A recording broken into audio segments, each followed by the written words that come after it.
Yes, bwana mambo vipi? Kwa majina naitwa producer Modi, ni producer wa East Africa, niko Fresh Sound. Leo nitaenda kuelezea jinsi gani niliweza kupiga beat ya my brother Matan. Kwa hiyo tuwe pamoja tusikilize muziki mzuri. Vocals zilikuwa zina sound hivi.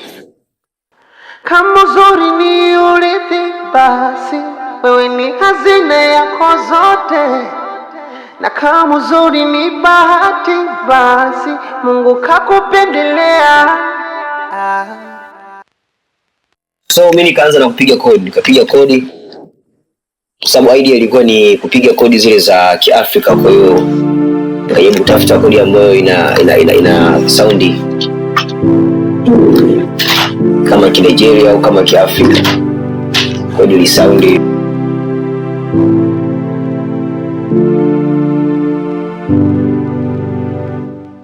Hizo ndio stream zetu ambazo zilikuwa zimebeba kodi. Kwa hiyo ukijumlisha pamoja na sauti zake unapata kitu kama hiki. Na kama uzuri ni bahati, basi Mungu kakupendelea. Umerithi kwa nani? So kitu cha pili nikapiga vigoma kwa sababu alikuwa anataka tupate zile asili traditional ya Kiafrika. Kwa hiyo nikapiga vigoma. So vigoma vikasound hivi.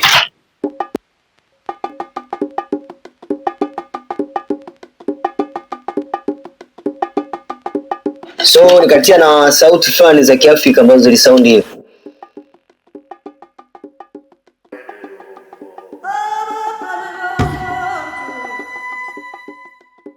Ya kitu kama hicho. Kitu cha tatu kingine nilichopiga,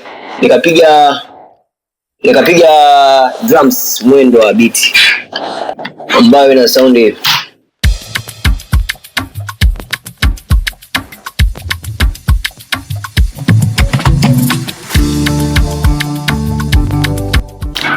Kitu cha nne nikapiga bass.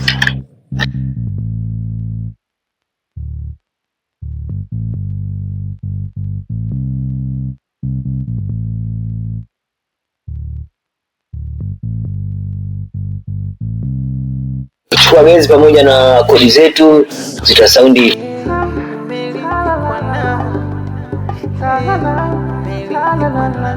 So kitu cha tano nikapiga lead ambayo ina sound kwenye chorus, ambayo nilifuata chorus yake kinanda cha reed.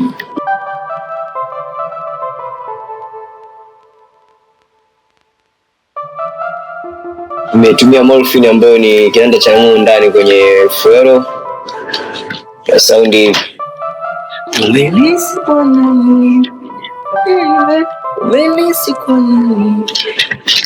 Hiki ndio kilifungua beat.